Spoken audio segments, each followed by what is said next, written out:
So welcome to In the Moment. In the Moment is a series we began this summer, really seeking to reach out and get to hear from the artists in all media in Southwest Virginia during this time, and to really hone in on who they are, their creative processes, and how they are dealing with this moment as artists. And I'm really excited about today's In the Moment with Franchell Mack Brown. Before we talk about Franchelle, I want to let you know that we have another upcoming In the Moment on December 4th with two really extraordinary guys, Brian Coonahan and Olchar Linsome of Roanoke, two extremely creative artists and also educators. So we hope to see you there as well. That will also be at noon and will be free. And as I said, today we're joined by Franchell Mack Brown. She's a wonderful fiber and jewelry artist, now based in Richmond, but who spent formative time in Pulaski County right here. Here's how the presentation is going to work. We will have a conversation with Franchell. You'll get to see some of her work, both imagery and live.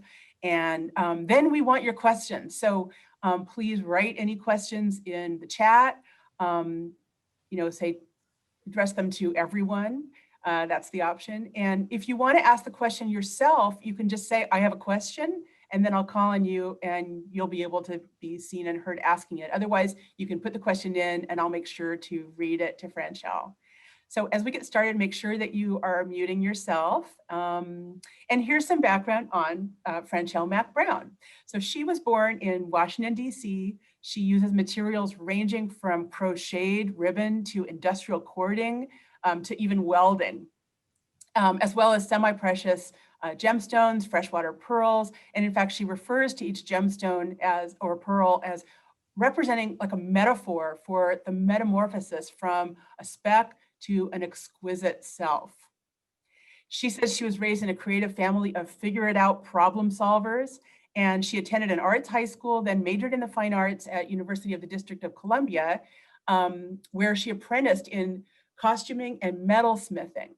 She has worked all over the place, Chicago, Brooklyn, New York City, Japan, Atlanta, Delaware, Philadelphia, and then in Pulaski County, Virginia, right here, where she studied welding at NRCC, the New River Community College. Today, she comes to us from her home in Richmond, which is also her studio. So welcome, Franchelle. Hi. Thank you everyone for coming, and thank you for having me, Margaret. This is fantastic. It's so fun for us to have you. It's great to get to know your really extraordinary work. I thought that maybe we would start by showing, actually, maybe we would start with a few questions for you, and then we can show some of your work. Does that make sense? Yes, absolutely. Okay. Well, I'd love, it's such an unusual, maybe unusual, maybe it's just because I'm so ignorant, combination of working in fiber, in like this kind of tough seeming craft of welding, and then also in jewelry making. And also really, I feel like you're a sculptor as well. And I wondered, do you see yourself as one of those preeminently above the others, or is it more of a mixture for you? I really am all of the above. I started as a bit of a textile connoisseur in high school, Duke Ellington School of the Arts in Georgetown in Washington, D.C. And from there, right out of high school, I started making jewelry just because I saw a pair of earrings. I bought them as a splurge. And when I went home and examined them, I thought, I can do something like this myself. And that really just started everything. Crochet came into the picture. I don't remember how I learned how to crochet, but I was working at G Street Fabrics in Rockville, Maryland. And there was a woman there, Renata, who was a fabulous crocheter, and she taught me some stitches, and then I put that together with what I already knew, and I started making myself sweaters, and then that just grew into other things. And sculpture really is just an extension of the jewelry. just started combining all of these elements and came up with, what you see today. So was there a moment where you began to see yourself as an artist? I was always a creative.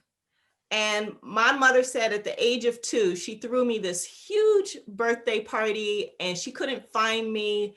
And I was in a corner with some coloring materials, drawing and coloring. And when she asked me if I was okay, I asked her when were all these people going home so that I could keep drawing. But I think really, there are certain moments that have impacted me and certainly helped me to understand, yes, I'm really an artist. The audition for Duke Ellington, working with other creatives. But I think by my junior year at Duke Ellington, I pretty much understood that, wow, I really am an artist. I mean, you had Ayo Kunle Odeleye as an instructor, Martha Jackson Jarvis, both of them work in public art. They really are pioneers in the public art arena. Billy Harris, who worked with wood, Lillian Burwell, who was a painter. I mean, these people were really, really amazing. But somewhere in my junior or senior year, I remember traveling downtown DC to go to an exhibit or something. And I went to this office building and there was a huge public art fiber piece that was maybe 3 feet, not 3 feet, 3 floors tall in the lobby. I mean, this thing was massive. And I just stood there staring at this piece and I, thinking, I could do that if given a chance. And I would like to do something like that. So dealing with all of these working artists who were instructing us and seeing pieces like that just really helped me to understand very young that this is a possibility. That is awesome. That is such like an evolution that just seems so natural to me. And by the way, I just had a random thought to everybody to make sure that if you haven't already, it's best to watch our presentation today by putting it on speaker view, in the upper right corner where you can choose gallery, etc. Speaker view is definitely the way to go because then you can really see Franchelle. Well, thank you for that answer, Franchelle. And, I'm also really thinking about your wearable, some of your artwork is wearable, is designed to be worn. Jewelry is almost too confining a word, in my opinion, for what you create. And I wondered, do you see that work of yours as something that is celebrating the body, or what is really the difference in approaching creating work that's for the body? Well, yes, the body is to be celebrated, in my opinion. From the dawn of man, there has been adornment for the body. If you look at, indigenous people, there's always adornment, not just with covering, but things that are very creative, tattooing and piercing, and you have markings, like all these different things that go on. And I'm inspired by all of that. I think that what we wear on the outside expresses what's on the inside. But we're always adding something. We're putting holes in our ears to add adornment for what other reason except to express something. If it's your mother's rings, or, a bracelet that your daughter made, or a watch that your father gave you, or a piece that you purchased with a specific idea in mind to remind you of something. Like, there's always something going on with our adornment. And I just think that the body is to be celebrated, but it's also celebrating our spirit, things that we believe in, things that we are attached to.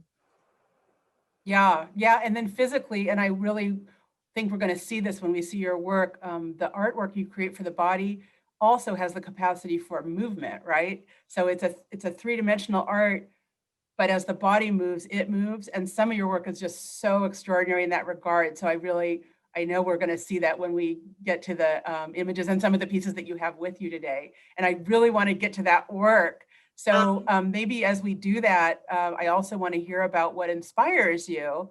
And if you want to say anything about that before we see the work, this would be a great time. Well, I just want to say, you know, a really big impact on me was working for Robert Lee Morris, who is an innovator in jewelry as art.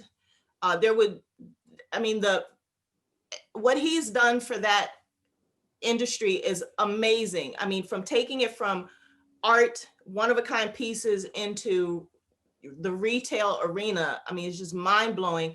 And he had a gallery artware, a few galleries artware in the 80s in New York City. And I worked for him in all of those galleries. And, you know, to see artists like Tuna Vigeland, Gabriella Kiss, Carol Motti, Kara Croninger, Pavel Opachinsky, like mind blowing. But that experience helped me to know that I can create jewelry as art and I can interpret whatever materials I choose into something that can be wearable, but also considered art because, you know, craft used to be thought of as very different from art. I just started combining all of these things and luckily it's caught up now. Now craft is considered art. Yes. Yeah. But that wasn't always the case. Do you know what I mean? Yeah. So yeah, there's so many inspirations coming from a fashion background and a textile background. You know, it's the fit, the form, the color, the weight, the comfort level, like all of these things are factors. That's okay. So this is the perfect moment to dive into your work. And the first image we're going to see is actually on the wall behind you, but I think people can see it more closely if I share my screen. So let's hope that this works. Did that work? Are you seeing it? Yes. Great. So tell us about this piece. So this piece is called Sunshine Meditation. This was completed in 2013. It's about 45 inches high, 23 inches wide. The armature for this is PVC pipe and wood. I built this from scratch. And this was just a time in my life when I was waking up from what felt like a dark place. And I had started wearing all of these vibrant colors. And so I just put that into the work. There's a lot of freshwater pearls and dyed jade. Can I go to the detail slide to show people? Absolutely. Let's see. There. Yeah, amazing. So you can see that's freshwater pearls and dyed jade in there. And all of the fringe is hand knotted. These are industrial cords, and looking to see if I have any hand dyed. No, I don't have any hand dyed rope in this. Oh, yes, I do. Yeah, there's hand dyed rope in there. And so, yeah, that's kind of what that piece was about. Just, you know, me waking up and I'm all about repetition. I'm inspired by basketry, embroidery, weaving, yarn art, like embellishment, piecework. Like you'll see all of this in my work. So beautiful. And it also looks so organic, like the shape of it is, it seems like even with these incredible colors, it also seems to kind of be referencing nature at the same time.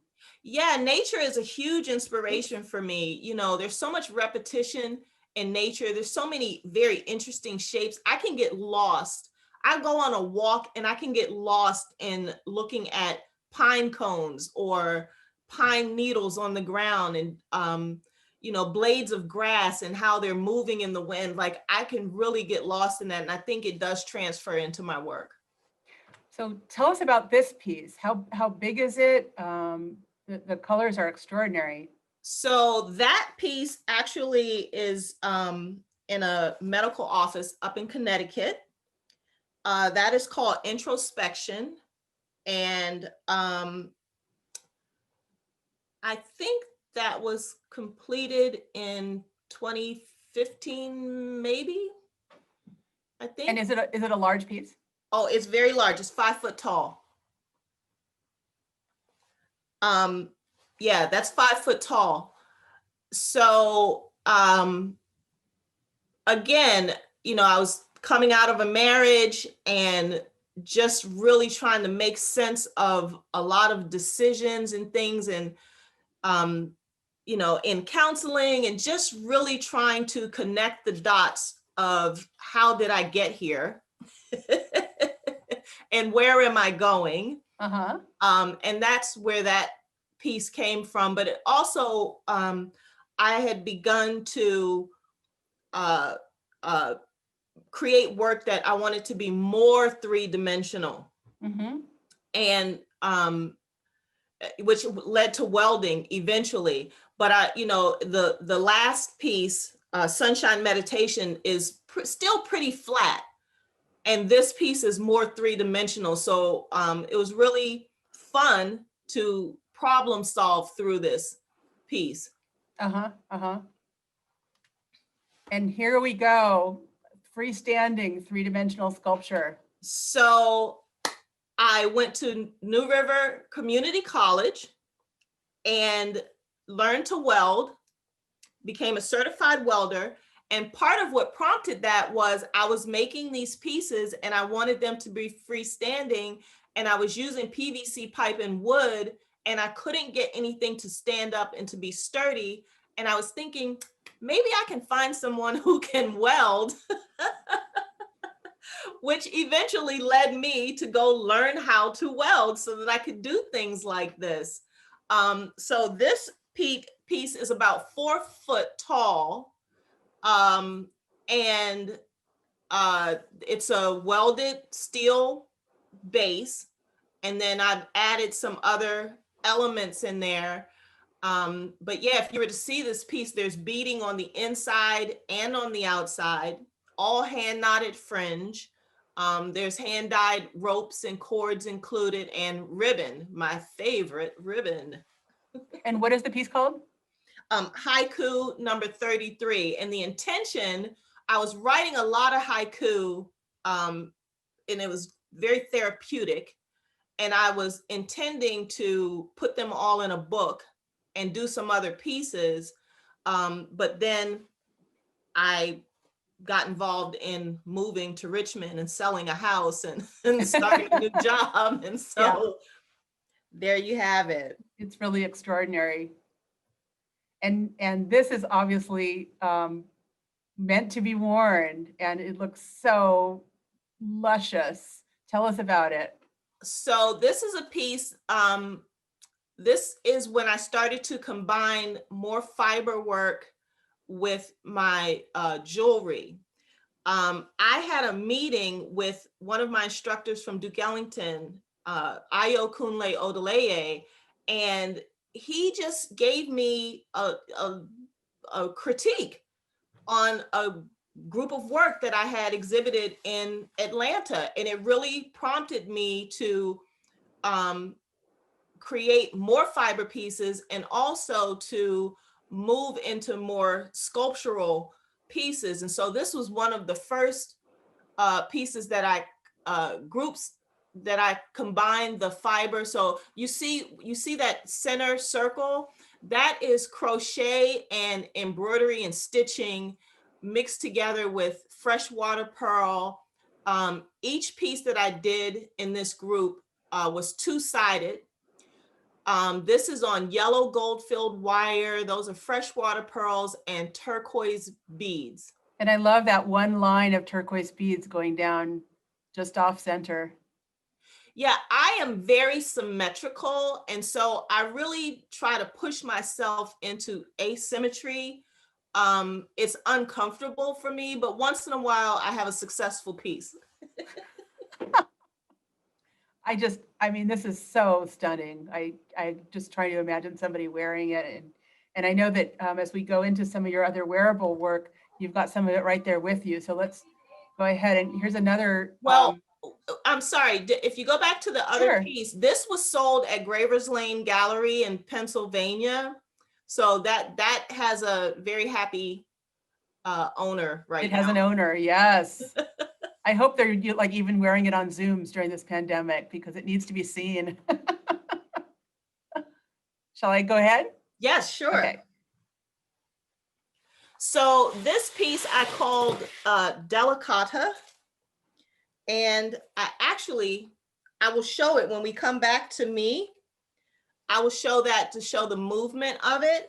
But that is on a white gold filled wire, which is not available anymore. Like, I'm so hurt because I'm prone to navigate towards silver.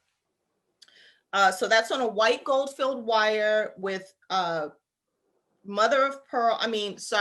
freshwater pearls and amethyst beads. What's so interesting to me in the detail of this piece is how like these lines slope down, but then there's some that kind of come up and counter that motion, and it just creates so much more interest than if it were all, you know, uniform all the way down. It really kind of like draws the eye into those places. Yeah, so fringe has always been something that interests me in my work, whether it's fiber or doing these jewelry pieces. And so just experimenting with, you know, adding a little more here, a little less there, just to see how it would lay was really what was happening in that piece. Now this is a piece of wearable art that looks very active. Yes. So this piece is interesting because. And is this, and sorry, tell us where this would be worn. This is can be worn as a necklace. And you see there's pearls and labradorite beads on hand-formed gold-filled wire. I've had people challenge me and ask me, you know, do I use a machine to form this wire? No, I use my hands and 3 tools. That's it. But so that was a necklace by itself. Just kind of a mini version like what I'm wearing. And I just decided to expand it as I was working on these pieces over the summer. This is brand new. As I was working with this 1/8-inch ribbon and playing with forms to create these pieces, I decided to call the series Flag Vibes, and I'll get more into that later. But it was just about movement and the freedom and the feeling of celebration and ownership. Mm-hmm. And there's a larger picture. This is the same work. That's the same piece, yes. So going back to that detail and then kind of like backing up, you see the whole neck. It's beautiful. I mean, just what goes around your neck is exquisite. And then there's this huge, like I say, very motion suggesting hanging piece. And then, is this also a necklace or what is this? That piece can be worn as a bracelet. And again, this is a piece that was reworked. That center pearl and wire configuration is something that, and this happens to me a lot, where I will make something, set it aside, come back to it, and give it new life. And so this was the first one that I did of this series, and it really was just out of curiosity. Could I make a bangle and create more fiber works? And I've attempted this in the past, not so successfully, I would say, but for some reason this summer, these pieces just really came together. So those are not wooden beads. Those are freshwater pearls. Those are freshwater pearls. Wow, really. There, you will find pearls in pretty much everything that I make. I'm a pearl girl. I think those are last two slides, and we're gonna kind of quickly, we want to hear about these too. Okay, so the same thing, freshwater pearls on gold-filled hand-formed wire, hand knotted fringe, worn as a bracelet. And this is one of those pieces I pushed myself to make it asymmetrical because I am a symmetrical person. I want it even and balanced all the time. And I just said, nope, we're not doing that. We're gonna push the boundaries here. And these are the kind of satiny ribbons that we would see in a fabric store. Yeah. Yeah. It's amazing. In this photo, they almost suggest some kind of soft leather. I mean, it's just a really evocative look. It looks like a sea creature to me. It does. And here's our final slide.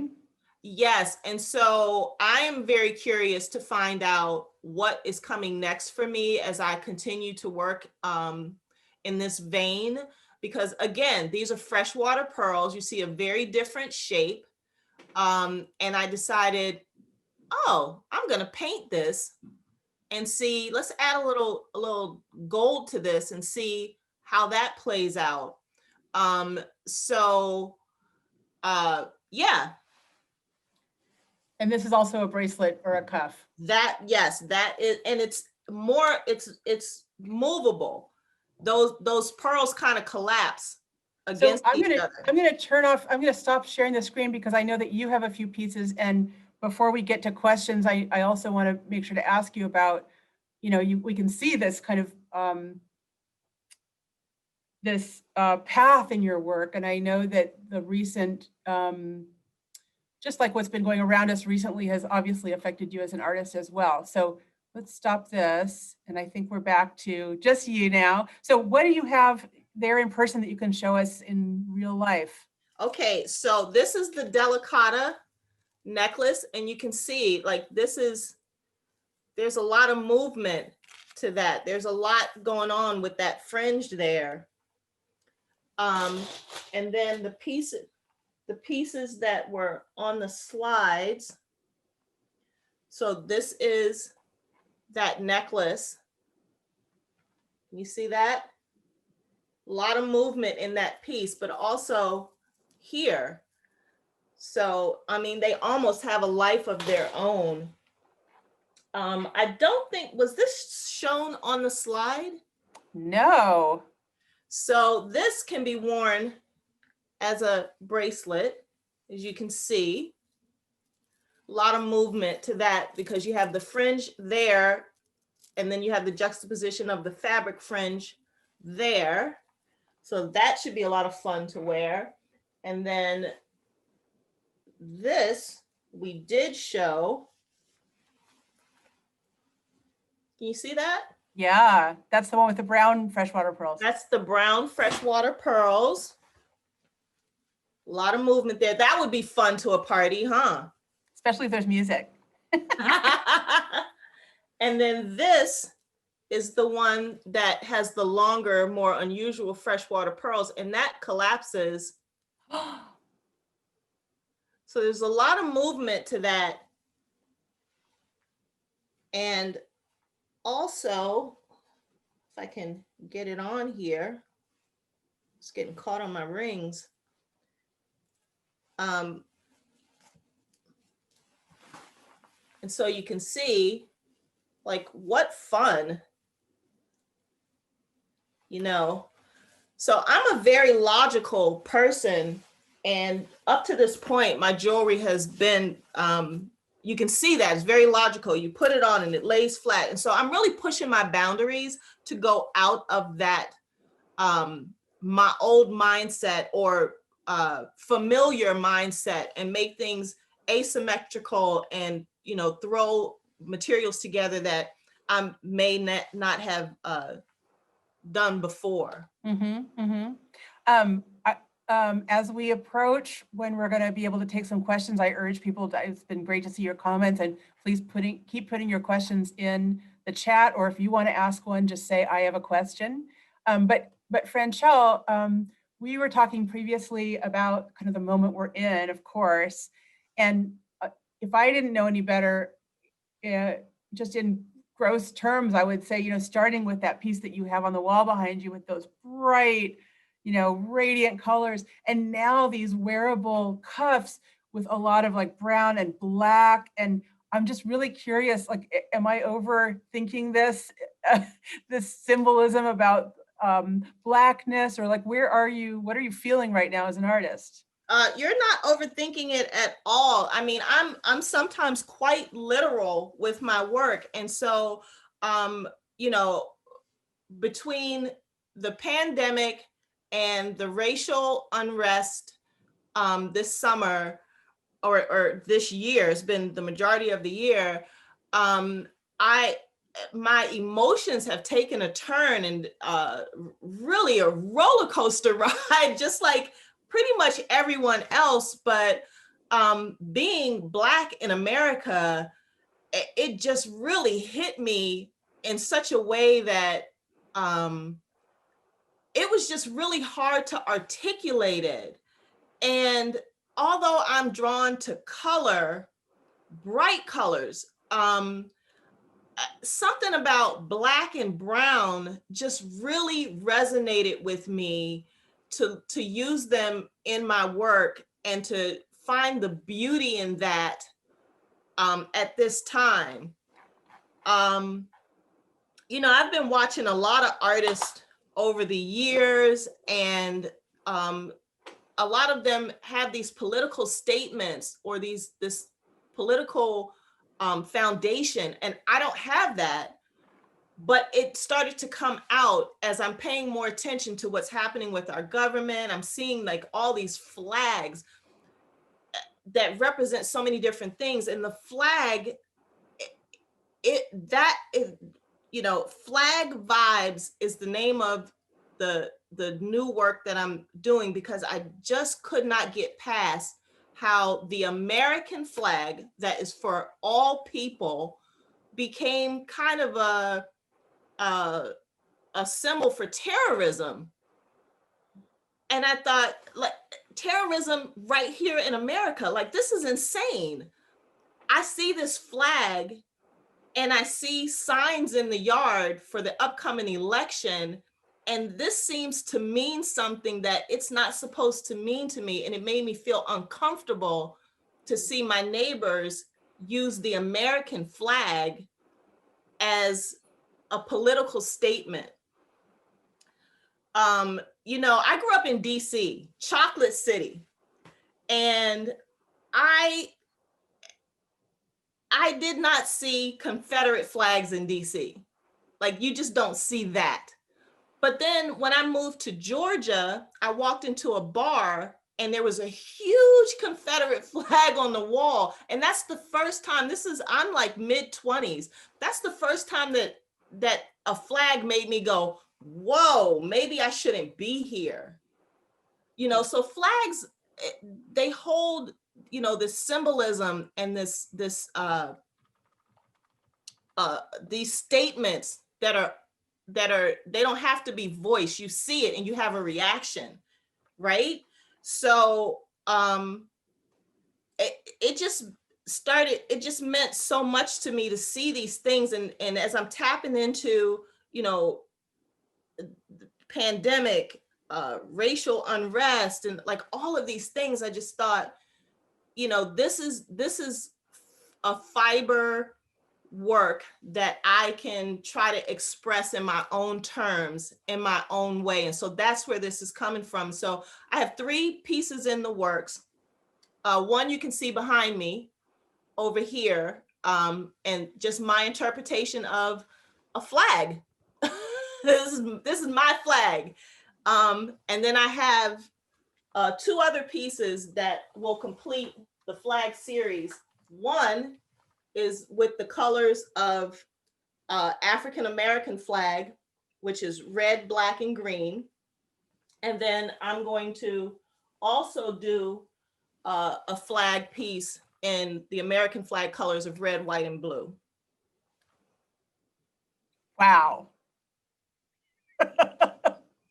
This is truly, I mean, you know, we commit our lives to presenting and promoting the work of artists. And this is why, because artists can truly express something in a way that no one else can. It is so extraordinary and creative and powerful, Franchelle. I just really, and we do need to switch the comments because the comments are on fire. So I'm not many watching people the saying like, comments. wow, stunning, beautiful, amazing, breathtaking, powerful, beautiful. And there are some questions in there too. And so let's answer some questions. I know. So one of the more recent questions is somebody, I think Sharon, saying your work with its movement calls to mind Nick Cave. I agree. And further back, a Gungun masquerade. It feels like an ancestral continuum. Can you speak to that? Absolutely. So I'm definitely a Nick Cave fan. And for those of you who are thinking Nick Cave and the Bad Seeds frontman, you're wrong. No, Nick Cave, the artist who is genius and phenomenal and does these sound suits. And this is just, every time I see something he does, my heart just, I have heart palpitations. I mean, this amazing, this guy, right? I've seen his performances at the Tubman Museum. I met him in person. I have his book, Go Out and Get It. Meet Me at the Center of the Earth. I mean, Nick Cave is just amazing. And yes, he speaks to you know, these African masks and the movement and these costumes, and that definitely resonates with me, whether intentional or not. It just comes out, you know, the movement and the you know, this indigenous sort of spirit that just I'm at a loss for words. I'm so excited. As you can tell, I'm a fan of Nick Cave, honey, but I'm also a fan of Ella Natsui and Michaela Pilar Brown, who does installations, and they're very spiritual, and Fahamu Piku, who you know, his color is unbelievable. Tim Akamura, who his texture on his paintings, like this stuff is so yummy, right? Claire Zeisler, there's a piece, a sofa in a collection in the Now, and it's this sofa with these red cords just pouring off of it. And that piece, I'm gonna turn, that piece has inspired me to attempt my own interpretation. Do you see that? Oh, the chair? That's a chair. Do you see this? Ribbons coming down. Yeah. So that's a piece that I'm working on right now. But there's a young woman who I believe she's in Chicago, I'm not positive, but Shaniqua Brooks, who weaves with hair that African Americans use to braid their hairs. Colleen Flood, who's a jeweler here in Richmond, who her craftsmanship is impeccable. But then, you know, you have fashion designers like Epperson in New York and Bo McCall. You know, Epperson's piecework just turns me on. I mean, talk about artistic orgasms. Bo McCall, he uses buttons in mass, like unbelievable. But then he also chunks it down and does these triple t-shirts that I cannot get enough of this stuff, you know? And then you have Willie Cole, who takes something simple like shoes and just the repetition of these shoes and creates all of these images that look very much like African mask. Or he takes iron and, you know, scorches fabric to come up with these patterns that are very tribal. I mean, this stuff is like mind-blowing, right? Franchelle, I just wish you could get excited about something. Listen, I don't want to cut in, but there's so many questions, and there's a lot of questions that are really about your your craft, your approach. Questions about, like, do you start with a sketch, or do you No use some other sketch. It's method? all with a feeling. It's all No in the sketch. spirit. Next question. Okay. Well, specifically, the collapsible bracelet, the extraordinary one you showed us at the end. What do you use to paint ribbon? I use whatever I have available, and this happens to be just a paint that, like a gallon of paint that's gold, that I said, I need gold on this, and I just went and got the gallon of paint and just. Okay. There's somebody who, I think it's Sabia, if I'm saying that right, who thinks that they actually have a sculpture by the person who studied at HU under Ed Love, that they might have one of his pieces from the 70s in their backyard. And they also are asking, like, can your sculptures be exposed to the elements? Are they for indoors only?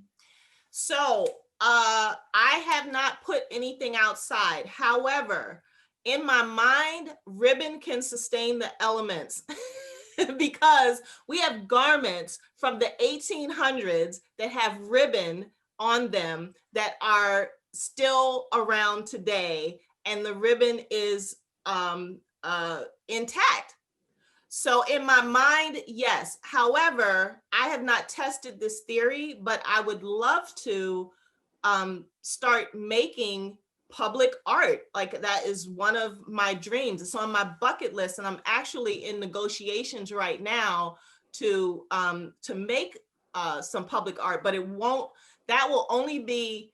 That will not be fiber. That will only be metal, like welding some metals together. However, yeah, I would love to attempt that and, see what I come up with. And I took one down, but if you can see, that is an armature that I worked on at New River that I have not completed yet. And there's another one that I have in the house. I won't turn you that far around. So that armature is really kind of a skeleton onto which you would weave and crochet and create the fabric element. Yes, and I use a lot of industrial ropes and things like that. So if I were to attempt that, I would go to the industrial ropes and ribbon to see is that sustainable. Yeah. Well, you just answered several questions about welding and kind of how that interweaves with your design process. And somebody also remarked, I think Janethel remarked, that we often think about welding creating as hard or masculine and not fluid. And I think obviously we're seeing in your work that that's not necessarily true with your approach. What's interesting about welding is when I went into the weld lab to begin to learn, and I had zero experience. I was the only female and the only person with no experience my first semester going in. I met other females eventually. However, welding, I thought, you're melting metal and it's hard and this is heavy and you got to be heavy-handed and and it was not that. When you are welding, you have to find your zen. The people who can weld have a very delicate hand. You have to control the puddle. I mean, it really is, there's an art to it. If you are tensed and aggressive, you probably won't get a good result. You have to really find your zen and be calm and just be able to fluidly move this material when it gets to that point. It's amazing. I love welding. I think that's such a beautiful metaphor. Again, I love the way your mind works. We have a quick request from someone who would like to share one of your pieces that's in the entrance to their office. I think the location is called Wheelhouse. Yeah. Hey, so Adam, I'm doing two. Adam, if you can unmute yourself, please, Adam. Hey, folks. There you go. Hey. Hi. Welcome from Fairfield, Connecticut. Franchelle is an amazing artist, and one of the pieces that we acquired of the two is, Franchelle, you have to help me with what the name of this piece is. Yeah, so this is Memento Vivari, and This is ode to my dear friend Oyen. Same reason I wear purple in my hair, Miss Oyen Ma Gonzalez. I had a dream and I woke up and I made this piece, and then her deceased husband, Raphael, I made one for him, which is Memento Mori. But that is Memento Vivari that lives at Adam's office. I don't think a lot of people think of Franchelle's work for commercial use, but it's beautiful and people come in. It strikes them right away. I wasn't planning on showing you my personal office, but since we're doing it, I could show you that in my own office, I have another piece that sits there on the wall right over my desk, and everyone loves it. I do hypnotherapy, and it's a wonderful thing for people to focus on as they're sitting and going into a dream state. Franchelle, I don't know if you Adam, want to thank you so much. That's Yeah. so great to see it right. Thank you, Adam. Absolutely. Yeah, I have 2 more commissions to complete for Adam's office that I'm working on now. Yes, we're looking forward to that. I'm looking forward to finishing them and getting them to you.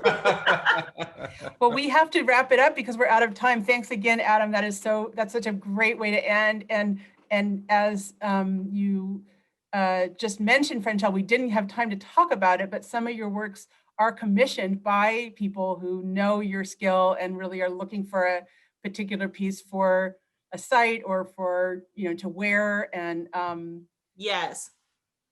Until next time, keep the art going. We love you all. Thank you, everyone. Thank you so much.